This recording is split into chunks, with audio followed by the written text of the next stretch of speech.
Pemerintah Kabupaten Mimika melalui Distrik Mimika Baru Kabupaten Mimika, Papua Tengah telah melaksanakan musyawarah perencanaan pembangunan Musrenbang tahun 2025 pada tingkat distrik yang bertempat di halaman kantor Distrik Mimika Baru, Jalan Poros SP2 Timika pada Jumat 21 Februari 2025. Kegiatan Musrenbang kali ini dibuka oleh staf ahli bidang hukum politik dan pemerintahan, Septinus Timang SSOS MSIMH, didampingi Kepala Distrik Mimika Baru Joel Daniel Luhukai SE, dan Kepala Bapeda Mimika Insinyur Yohana Paliling MSI, serta Wakapolsek Mimika Baru Koramil Kota, Kepala Lurah, tokoh agama, dan tokoh masyarakat. Septinus menyampaikan dalam sambutannya melalui Musrenbang usulan-usulan yang disampaikan masyarakat akan dipadukan dengan kebijakan pembangunan di wilayah distrik, yang selanjutnya akan digunakan sebagai bahan masukan penyusunan rencana kerja perangkat daerah. Ia menjelaskan kegiatan Musrenbang ini merupakan wujud perencanaan pembangunan yang melibatkan masyarakat secara langsung dengan proses bottom-up, di mana proses perencanaan pembangunan dimulai dari tingkat kampung dan nantinya akan dimatangkan di tingkat distrik ini. Selanjutnya, sebagai penekanan dengan adanya pemangkasan anggaran daerah, ia berpesan agar dapat berpikir kritis dan tidak bermuluk-muluk sehingga program kerja yang diusulkan benar-benar menjadi prioritas di Distrik Mimika Baru dan dapat menjadi perhatian bersama. Sekarang ini yang kita duduk adalah ini proses perencanaan dilakukan melalui proses bottom up, sekolah di atas. Tadi Pak Ahmad sudah sampaikan bahwa prosesnya sudah dilakukan di tingkatan kampung dan kelurahan, dan hari ini kita mau duduk mau bicara terkait rumusan yang kita sudah sampaikan di tingkatan kampung untuk kita permantap lagi di tingkatan distrik. Dalam proses perencanaan jangan kita bikin yang muluk-muluk. Satu dua kegiatan yang kita anggap menjadi kebutuhan di masyarakat itu yang kita dorong. Jadi susun kegiatan itu yang berdasarkan kebutuhan, bukan keinginan. Nah, kita tahu sekarang bahwa saat ini efisiensi anggaran secara besaran. Jadi dampaknya bukan hanya di pusat saja, sampai di daerah. Sampai ada di sejumlah kementerian itu punya anggaran dipangkas hampir 90%. Sekarang di kementerian sampai di tingkat daerah juga kita mulai edit lagi. Jadi distrik yang mungkin lupa lembur juga nanti kita akan batasi, termasuk air juga nanti kita akan batasi, karena kita harus menjaga marwah pemerintah dalam hal pelayanan. Nah, ini bukan kebijakan dari daerah, tapi ini memang sudah menjadi skala nasional, sehingga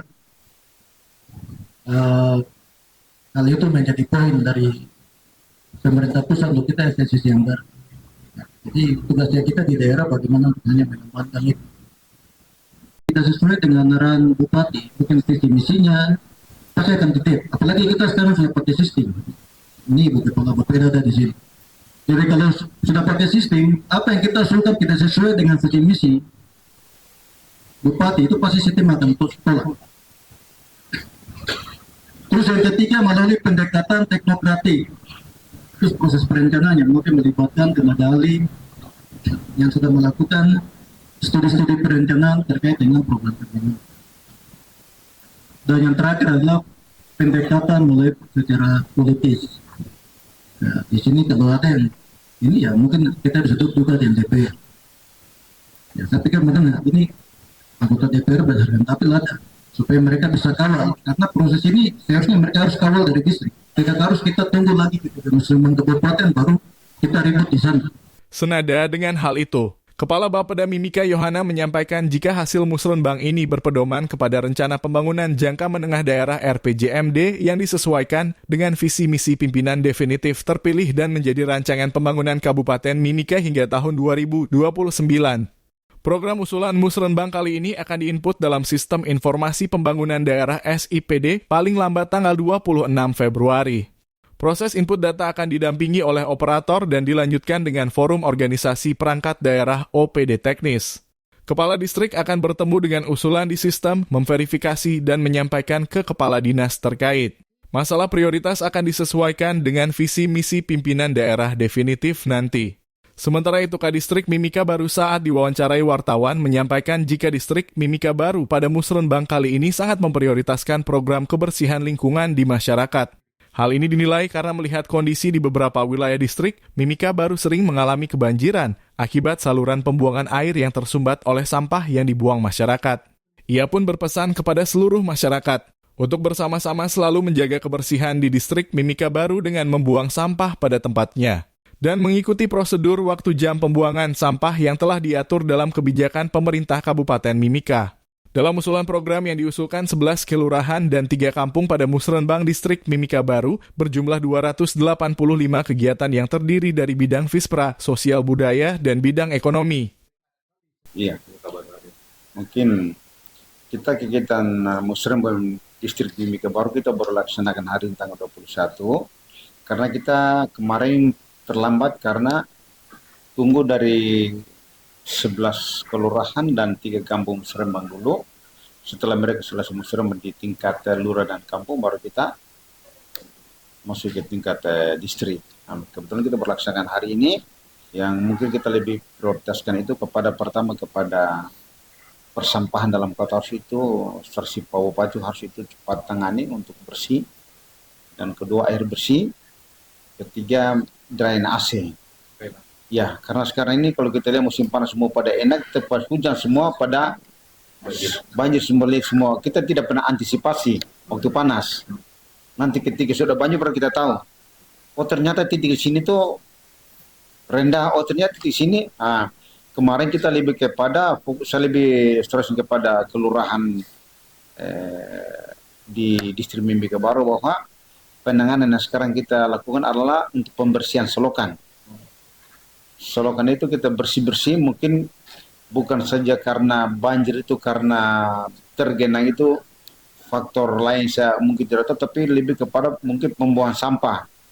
Jadi masyarakat belum sadar tentang tempat pembuangan sampah sebenarnya sehingga mereka buang seenaknya saja, buang di kali, buang di selokan-selokan yang ada di lorong-lorong sehingga timbulnya banjir tersumbat itu, makanya timbulnya banjir.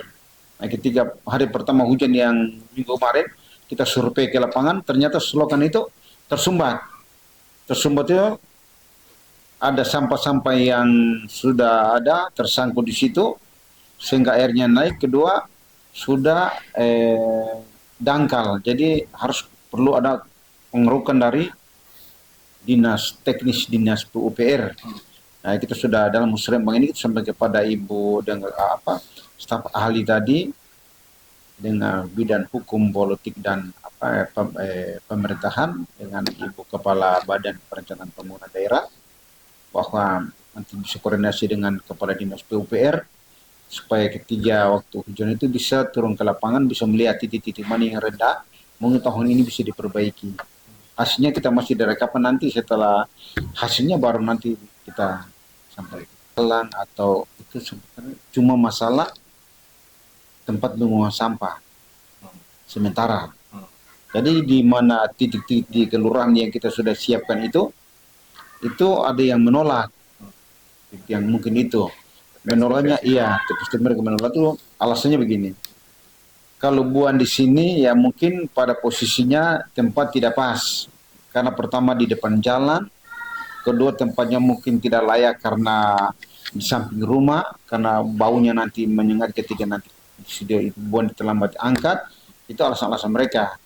Sehingga kita Musrenbang ini kita upayakan bagaimana supaya nanti kita taruh titik-titik itu di mana, dan mungkin kita akan jemput bola. Nanti masalah sampah kita akan jemput bola. Makanya kita ada usul ke sana untuk bicara saudara yang asisten dengan Pak pimpinan Pak Sekda sendiri, nanti sampai kepada Pak PJ bahwa nanti program dari kita distrik itu bagaimana kelurahan itu akan menjemput bola. Menjemput bola itu artinya yang ada pada kita sekarang kendaraan roda 3 Kaisar itu sudah nanti, tapi kita kendaraan roda 4 untuk pick up untuk angkut bawa ke tempat TPA tidak ada. Jadi harus mobil yang kecil itu yang Kaisar roda 3 itu nanti mereka operasi dari rumah ke rumah. Jadi tidak perlu lagi warga buang ke jalan. Karena masyarakat tol alasannya tadi, karena tempat buang sampah di depan punya rumah, bukan di telah jalan umum, kalau terlambat angkut orang lewat lihat tuh pandangan tidak bagus, sehingga nanti kita jemput bola. sepakat tadi. Jadi mungkinnya kita akan program ke depan. Terakhir Pak, mungkin ada yang mau disampaikan untuk warga distrik Mimika Baru terkait samping Musrembang ini. Ya. Mungkin saya lebih tekan kepada warga saya di distrik Mimika Baru. Yang pertama, taat dan sadar untuk pembuangan sampah pada tempatnya. Jangan buang ke selokan-selokan. Karena dampaknya kalau mereka buang di selokan, dampaknya tadi hujan mereka tergenang sendiri. Itu ulahnya mereka sendiri. Mereka tidak tahu, tidak sadar, mereka buang pada air panas, mereka waktu cuaca panas, mereka tidak sadar, mereka buang dalam selokan. Setelah hujan turun, tersumbat. Mereka sendiri, dampaknya ke mereka sendiri. Nah, kadang-kadang mereka salahkan kita sendiri. Loh, ini selokan ini, kenapa air tergenang, pemerintah diurus. Padahal itu yang kita kedapatan di lapangan itu tersumbat selokan kan pembuangan sampah. Itu botol aqua itu, ternyata mungkin tinggi rumah ini kalau dikali-kali itu yang kecil-kecil itu makanya itu setengah mati.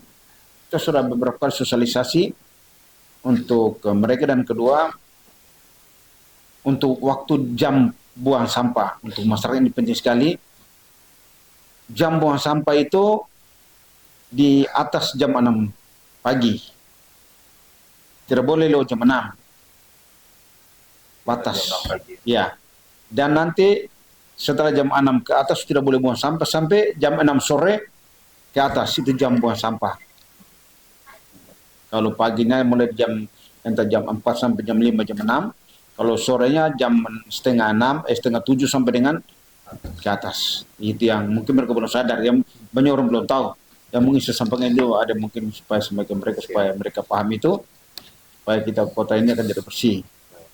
Tim Liputan Papua MCTV.